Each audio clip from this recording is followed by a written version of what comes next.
My name is James Patterson. I'm an assistant professor of politics at Ave Maria University.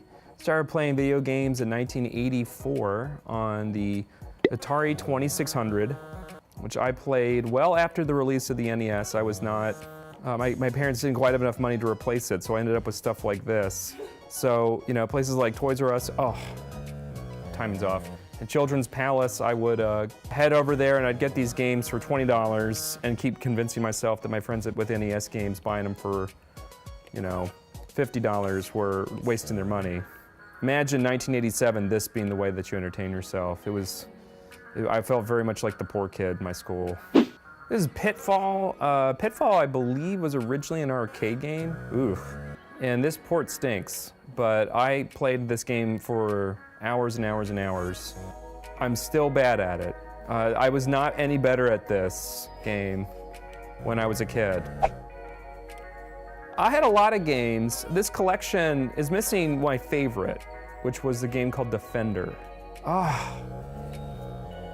Getting really frustrated. No, I'm almost done with the, okay. End my life, barrels. See if I remember how to play this game.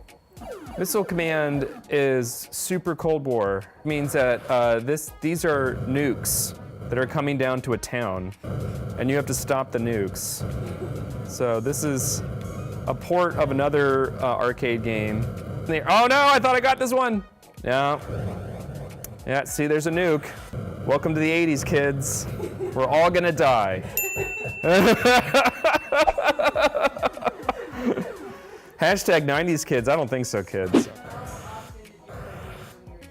Every day. Played every day. I didn't get an NES until 1988, which is like well past when everyone else got theirs. Uh-oh, I don't even know what that is. I forget what that does. It's just Fallout from here, guys. This is actually a prequel to Fallout. Uh-oh. That means I died. The sound in the Atari is so evocative. Super Breakout, oh my gosh, here we go. This is my sister's favorite game. Guess I'm supposed to start. There's a start button down here.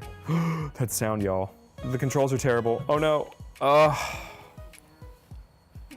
Super Breakout is like this, it's like a meditation. Like you just sort of get into this mode and the world vanishes behind the screen. Let's see. I want to play Frogger. So the Atari, you know, never quite had quite a console seller, but this port was one of their best, and it was a popular enough series. And it's just such a simple game. You know, all the successful Atari games were based on simple premises, executed well.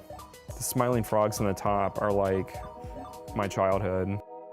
This is like what I did. This is like for a lot of, you know, the first console is always the one that defines how you experience gaming. Well, I have to say, like, we were talking about Skyrim before, and I really enjoyed that. The reason why I enjoyed Skyrim, it has that open world feel that a lot of older games actually had, like we were talking the Zelda series and stuff like that. I like to play a lot of RPGs. I was never like a sports game guy. But like most of the games I play now, mainly because I've got small kids and I've got like a real job, are indie games on Steam. Indie games are usually developers in between like 1 to 5 people, and their stuff can take a very long time to order. And one of the things that Steam, which is an online platform for PC games, does is it gives people early access to, you know, beta or alpha test the game on their own. I gave you more definition than you wanted. But you asked a professor to ask a professor-like question, so I went for it. Oh no, I'm gonna play modern PlayStation games? Don't make it be like Battlefield. We could see a AAA game, we could see like, you know, EA begging for my money so I can play as pink Darth Vader. Memories, graduate school. I played this, yeah. I've never played with the PlayStation. I've been an Xbox person, which is, I've always been on the wrong side of history when it came to consoles. Like, this is Bioshock. It has been 7 years since I played this game. And I have to say, like, I'm immediately terrified. This is the first game I played where the narrative of the story was so haunting that it gave me nightmares. At the time I played this game, I was 25 years old. But I played it at a friend's house, just completely freaked out. There's a line in the first level. The boss is named Steinman. He's a doctor, and there's a splicer, she's a woman, banging on a door saying, "You promised me pretty, Steinman. You promised me pretty. Now look at me! Look at me!" You promised me pretty, Steinman. You promised me pretty. Now look at me. Look at me! And I put the controller down. I'm at my friend's house. Put the controller down and I said, I am done with playing this game. And I did not play the game for another 5 years. We bought an Xbox, my future wife and I, and we figured out that this was one of the best games. It was sort of like, this was like a classic, and it was something wrong with us if we didn't play it. You got an auto hack? This is not my, I'm just gonna auto hack because I'm a bad person. Why'd I used an auto hack on such a piece of trash. Bioshock's such an important game because it really did reinforce the fact that, uh-oh. It's all good, it's all good. The narrative in the game is so powerful that, one of the things that Bioshock did is it showed you the value of narrative in a game. And we were playing, we were talking about Detroit Become Human, it's another one of those things, and Telltale Games just went out of business, and that was like their deal. Hey.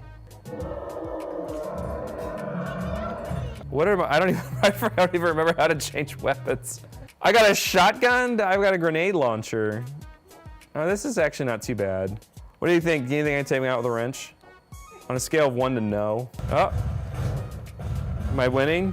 I think I killed her. No, Mr. Bubbles is okay. Mr. Bubbles.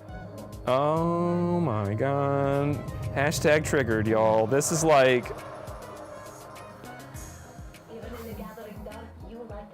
Oh, Tenenbaum. Tenenbaum, you're the worst part of this game. It's true. This is boring. Mr. Bubbles did his job. He's dead now. All right, what's another game that you want me to play? This game's like, I'm seriously hashtag triggered. Fortnite, no! I do not play Fortnite. Oh, you have Overwatch? I've always wanted to play Overwatch. Have you guys ever played Doki Doki Literature Club? That game is a masterpiece. The most terrifying game. All right, Teresita, you got an extra credit project in my class. Is go in blind on Doki Doki Literature Club, and if you don't cry, you get an A in the class. You think she's gonna make it, Elena? I don't know. I don't think so. I was playing. I tried to explain Doki Doki to my wife, and I got like choked up, and she's like, "This is a game with like Japanese manga girls in it," and I'm like, "Why are you crying? Are you a baby?" And I was like, "No, it doesn't work like that."